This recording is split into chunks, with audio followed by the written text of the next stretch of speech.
Okay, guys, so I decided I'm gonna go ahead and post my part 2 of being in an MLM for 8 months.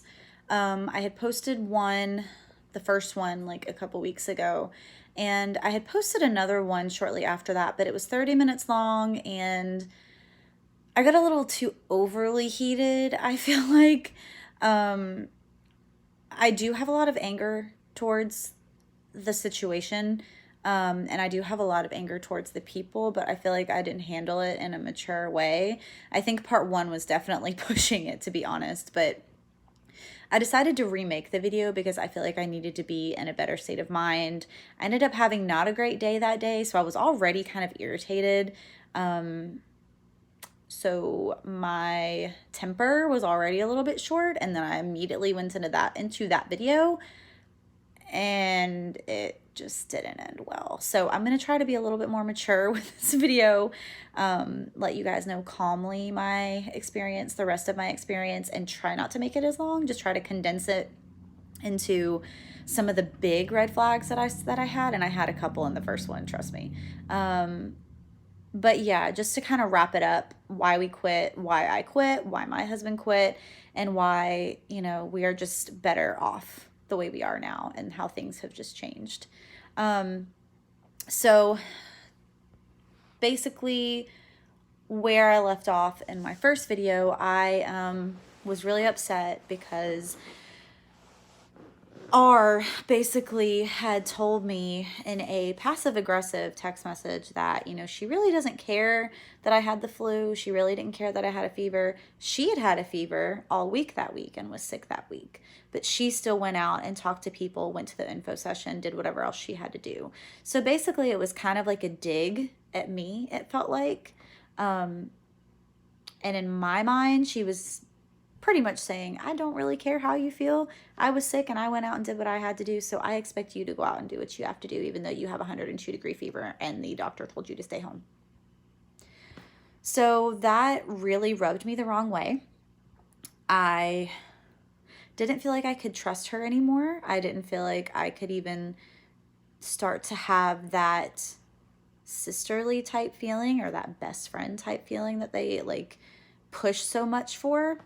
I didn't have that. I didn't feel like I could go to her for problems. I didn't feel like I could, if I needed something, I didn't feel like I could go to her. So that really kind of ruined the relationship a lot. And there was one other incident in March. They actually were here this time last year, and it was a complete disaster. It was a complete mess. I mean, when they actually came down, the visit itself was okay, I guess. But the lead up to it, we had to buy them gifts. We had to make sure that we drove them everywhere. We had to make sure that we paid for almost every meal, or at least try to pay for every meal. They did pay for our first meal when they first got here. And it didn't feel like friends coming into town to visit. You know what I mean? It felt like our bosses were coming into town, and we had to just really panic and do whatever we needed to do to make sure that they were just perfect. That's not how you prepare for friends to come. And the visit just wasn't that great. I mean, we talked a little bit, but, about non-business stuff, but most of the time the conversation was business and telling us to not listen to music, telling us that we need to read only the stuff that they suggest that we read, and, to really crack down on talking to people and texting people, and to associate with ourselves with just the people in our business, and the other people just kind of not really blow them off per se, but just don't get as close with them, and just got to be ridiculous. But there is a tie-in to that story. I am pretty close with most of my coworkers, and one of my coworkers was pregnant with her first child, and she had a baby shower that weekend. And I did not feel like that I could go to the baby shower. I felt like I had to ask permission to go to the baby shower. I had already told my friend I could go to the baby shower, but then found out a couple months later that they were coming that same weekend. So I went to the baby shower for a couple hours and then met up with my husband and met up with them, whenever I got done. But they had me so consumed, and they had me so convinced that I had made a mistake going to this baby shower since they were in town, even though I had already agreed to it. They had me feel this guilt. And so I couldn't even really enjoy my good friend's baby shower because I was so guilty about even being there because I knew my friends were in town and I was using up their time, or R's time, I guess, because she was technically, my husband was supposed to be with R and I was supposed to be getting my mentorship and stuff from the other R, the female R. And I felt this just horrible guilt about being at my friend's baby shower. But I felt that guilt because she wasn't a part of my business. If this was someone a part of the business, oh yeah, they definitely would have let me go. Psh, no problem, of course. But because this person wasn't part of my business and probably wouldn't have even supported my business, they don't understand why I even went to begin with. But they didn't say that. The thing that did sketch me out, though, that I do look back on, I'm like, I think she did that crap on purpose. I did get a text message from R of a picture of my husband. I guess they were suit shopping. You know, that's the other thing that they did, too. In order for you to go talk to people, they expect you to go out and look for your dreams, I guess. So my husband loves, like, really expensive, nice suits. So they went to a really nice mall in Atlanta and took my husband to these really nice suit shops. And of course, she took a picture of him and she sent me a picture of him in this really nice suit with a caption that said, "You're missing out." And of course, at the time I was like, "Oh, that's so nice. You know, she misses me. You know, she wants to be there." No, she was trying to make you feel guilty because you weren't there, because you chose to go to your friend's baby shower when they were there that weekend. So that happens. And, you know, like I said, the visit turned out to be okay, I guess. Obviously, it wasn't as enjoyable as I was hoping it to be, but whatever. So then April comes around. We go to spring leadership. It was okay, I guess. You know, we really didn't see them that much because they were in, I think they were Emerald qualification. I'm not 100% sure. But obviously they didn't sit with us. They sat with all their people. We sat with our people. I mean, it was all right. It was okay, I guess. May comes, and that was the, I think, only conference that I thoroughly enjoyed. It was called the Men's and Ladies Leadership Conference. And so basically you would go and the women would have their own room and have their own talk. Men would have their own room and have their own talk. So my husband and I were separated, which was kind of weird. But it actually was a good conference. I did enjoy it. Basically, the basis was it wasn't as focused on business as it was being a good Christian wife. And for all of you out there, I am a Christian, just so you know. Amway and LTD are strictly a Christian-based organization, but it is a false gospel organization, just so you know. They are quote-unquote Christian, but they preach false gospel, which I'm not even going to try to get all into that. But if you're a Christian, you know what false gospel is. You know exactly what I'm talking about. Anyway, they preach prosperity gospel, which is BS, in my opinion. It's not Bible-based. Just saying. So the women just basically, like, let you know, some ways to be a good wife and to love your husband. And they give you tips on when you do go out and talk to people, just some like cute little outfits to wear as far as shopping, bargain shopping you can do to not break the budget. So that aspect of it, yeah, was fine. That actually was an enjoyable conference. And it wasn't so strict as far as like, okay, you have to be back here on this time in the morning. You have to be back here this time in the afternoon. It was just an evening conference. The next day you had all day up until 6 o'clock. Didn't have to be through till 6 or 7. Sunday you had your little worship service and then the afternoon stuff. So it just wasn't as like crazy, I guess. And then after the conference was over, my husband and I spent a day or two at the beach afterwards. And it was just, it was so wonderful. That trip was actually really good. So June comes and I start feeling really off, and that whole month to me was kind of a blur. It's right in the middle of summer and all my friends are going, enjoying themselves, going on weekend trips, all this kind of stuff. And, you know, I had gone on my weekend trip with my girlfriends at work, and we have a beach house, or like a lake house that we go to, like fellow coworkers every year. And I'm sorry, this was July. I am so sorry, guys. I am way off. June was definitely a blur, but now we're into July, right? And this trip was at the end of July, but I'll get into that because I think I quit like the 7th or 8th of July. I don't remember the exact date. But anyway, I had been feeling really off about this whole thing since the trip that they came down in March. So from March to July, I had just been feeling icky about the whole thing. I haven't really been listening to my audio tapes as much as I should. I hadn't been sending a whole bunch of messages and that kind of stuff. I hadn't been out there communicating. My commitment to it, I guess is what they would call it, was starting to decline a lot because I was not happy. And I didn't want to do it anymore. So I did what I felt like I had time for, and then that was it. So if they didn't like it, too bad. So then July comes, and I'm still feeling yucky about it. I'm not happy. My husband can tell, but, you know, he's still all in. And we get a phone call. We have a conference call. And, you know, once a month, or once every, it was either once a month or once every couple months, they had these really, really big phone calls with everybody. Emeralds, diamonds, whatever. So I'm not going to say the guy's name, but one of our really, really big diamond guys gets on a call with everybody and basically says that the FPC really needs to push it. We need to be out there talking to more people, blah, blah, blah, blah. He wasn't happy with our progress, I guess.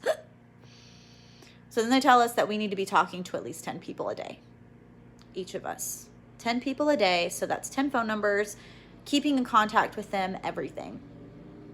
And after that, something about that just made my light bulb really go off.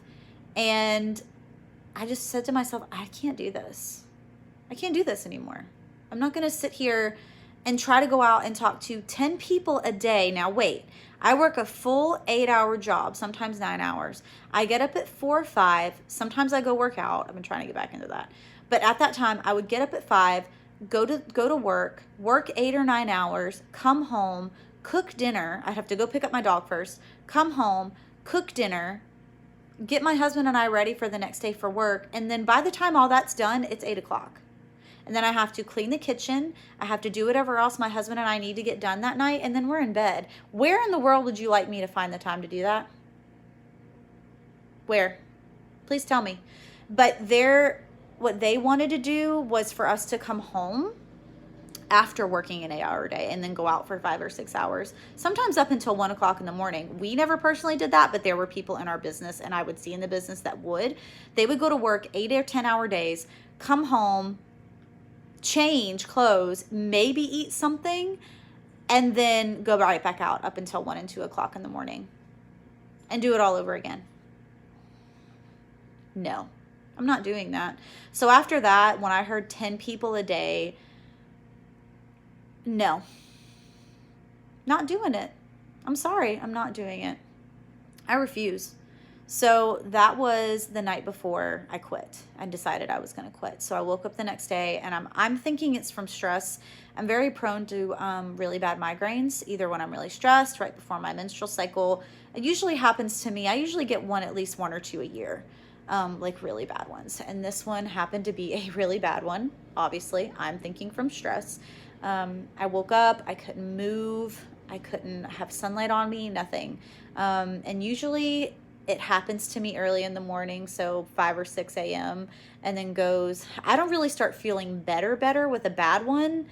I don't usually start feeling okay until 1 o'clock that afternoon with ibuprofen, all that. So basically my husband knows the system. When I wake up and say, babe, I have a really bad migraine, he's great. He will get up, he'll go and get me some ice, lay a cold washcloth on my head, have the ice, or whatever next to me. He'll turn off all the lights, make sure all the blinds are closed, and just kind of leave me. So I had texted my boss that morning, told her I wasn't coming in. She's also prone to migraines, so thankfully she gets it. And guys, I was depressed all day. I didn't get out of bed until probably 2 o'clock or 3 o'clock that day. I didn't really talk to my husband because I was just so upset. He was really worried. He thought something bad had happened or something crazy was going on. I had kind of voiced to him how I was feeling, but I wasn't going in depth, so he didn't really know the seriousness of the situation. And I had told him before that I wanted to quit, and he was like, babe, I really want you to try to stick it out. Just try. So I did. But I was done at that point. I was so over it and so done with it. So when I was feeling better, I got up. This was around 2 or 3 o'clock. I sat on the couch a little bit, and he was actually working from home that day, coincidentally. So he came out around 5 or 6 and said, okay, what's wrong? I haven't really heard from you today. I know you don't feel good, but what is up? And I told him I wanted to quit and that I was done. This was not bringing me happiness anymore. I don't think it ever did bring me happiness. And after this whole 10 people a day, I don't want to do it anymore. I'm not happy with this. I don't click with Rana. Ooh, oops. I don't click with her. I don't enjoy hanging out with her, and I don't want to be her best friend. I don't want to do this anymore. I'm done. So he said, okay, I'm going to take the dog for a walk, kind of let everything set in with what you just said, and then we'll go from there. And he comes back in about 20 minutes later, and he's like, look, I understand you don't want to quit. I can tell you've been unhappy, and I know you've just been holding it in. So if you want to quit, you let them know, or I'll let them know, whichever you prefer. I would like for you to still do some reading, because they have given us some pretty good self-help books. I will say the only thing Amway did do for us is help with our marriage. They did give us some good Christian marriage books. That's the only positive, I think. Well, that and, figuring out that they preach false gospel. But that's another story. So only two things that helped us with this business. Didn't even have to do with business. So he said, okay, we'll figure it out. I still am going to stick in it because I want to see what happens. So he was in until November, and then he quit finally. But after that, it had felt like a weight had been lifted off of my shoulders. The only hard part now was letting them know. So Andrew let C and R know, and our female R ended up calling me. And it was a very odd conversation. She obviously was trying to push me to stay, and ended up basically telling me that she's worried about me, and she feels like that the devil is trying to get inside, and this is the devil's doing. He's trying to convince me to not do this, and she's really worried about me. She's really worried that the devil's getting involved in this, and to not listen to the devil. Okay, sure. So a conference was coming up, and she was adamant. She's like, I really want you to go. And this was a good one. I really miss you. I want to see you so much. Bitch, no, you don't. You don't care. You want me there so I can keep building business, or I can try to build business, and so I can make you money, please. So she's like, I really want you there, and we really miss you, so I really want you to come. I said, I'll think about it. And after 2.5 seconds of thinking about it, I said, babe, I can't. I'm not going. And he said, okay. And after that, she never spoke to me. I think she might have texted me about 4 months after that. Maybe I quit in July. She might have texted me in October, but it was just like, hey, just wanted to see how you're doing. I said, I'm great, doing very well, thank you. And she never responded. I think maybe she was hoping that maybe I would, reach out to her and be like, oh my gosh, I miss you. I'm doing so badly. But instead, I told her I was doing great. Everything was wonderful. Andrew was great. Oh no, this was after I quit, actually. So she might have texted me like November, December, maybe. And I just let her know that everything was wonderful. And she never responded. So I guess I didn't give her the answer that she wanted to hear, that I was miserable without them. And then some just like little things here and there. They started treating my husband differently after we both quit, or after I quit. There were just some instances where my husband had to sleep in his car on the way there to a conference, because they had told him he still needed to come even though he started at a new job. So he ended up having to sleep in his car, gets to the hotel, tries to call our sponsor C to let him in, and C never answers. So my husband was sat out there waiting for 2 hours until C decided to wake up. This was at like 10 or 11 o'clock, by the way. So in the morning. So C never answered until he finally did, and Andrew was able to go in, get changed, and couldn't even sleep.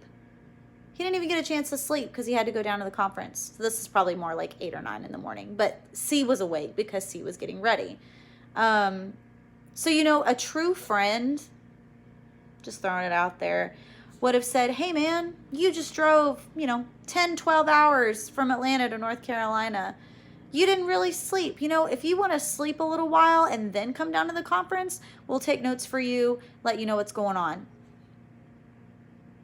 Nope. They said, hey, get changed. We need you to be down there in a few minutes. It's getting ready to start. My husband had maybe an hour or 2 of sleep, which he tried to get in the car and he couldn't do. And then conference after conference, July to November, the ones that he did attend, he just didn't feel happy. He didn't feel right. And come to find out, they were preaching false gospel. And thankfully, we had been attending a church since April of 2019. And after talking to our pastor, he let us know, look, I know you guys enjoy this organization, and I'm sure it's a great organization, but they are preaching false gospel. That is not the right way to preach the gospel. So my husband came in November and told me he quit. And then the same day, he told me he's ready to have a baby. So our whole 2020 and whole the rest of 2019 was completely different. And I'm so thankful that we did quit. I just hurt for the people that are still in it and are getting this false gospel, if they are really true Christians. And even for the people that aren't Christians, they're being taught to eliminate family members and friends just because they disagree with what you're doing. And they expect you to go out sick. I mean, if you've got hair falling out, like my friend Sarah girl, she was told to go to the doctor, and they gave her a hard time about wanting to take a break to go get her scalp checked out because her hair was literally falling out of her head. True friends don't act like that. True friends don't do that. So I know everybody's going to have their own opinion on it. I'm going to go ahead and wrap mine up. That was my story. I will never, ever again join an MLM. Ever. My husband and I are so much happier. It's too much pressure. You're not happy. You don't have a life. Even if you were to become free, like some of these diamonds, you're still expected to listen to the audios every day. You're still expected to read all these stupid books that don't mean anything. You're still expected to not use any other products. Like if I have an eyeliner that I really love, I would not be able right now to use that eyeliner because it's not my product. It's stupid. It's dumb. And some people, if they thrive on it, great. If that's what you love to do, great. Do whatever you want to do. No judgment here. For myself and my husband personally, it was not our thing, and it will never be our thing ever again. So with that, I think I'm going to take a nap. I feel myself slowly going sleepy. For the people that do follow my channel, this is primarily a trying to conceive channel, and it is day 1 of my period. So it's that sleepy, tired, yucky feeling right at the moment. So I'm going to wrap this up. I hope everybody's staying safe out there. Like I said, thank all the people that are actually out there working, your healthcare workers, policemen, military workers, grocery store clerks, all those people. Be sure to thank them for everything that's going on right now. They really shouldn't be out there in all this bullshit, but they are, and they're taking care of everybody, and they're putting themselves on the line to help us. So be sure to thank everybody out there, and everybody else, stay safe. Bye, guys.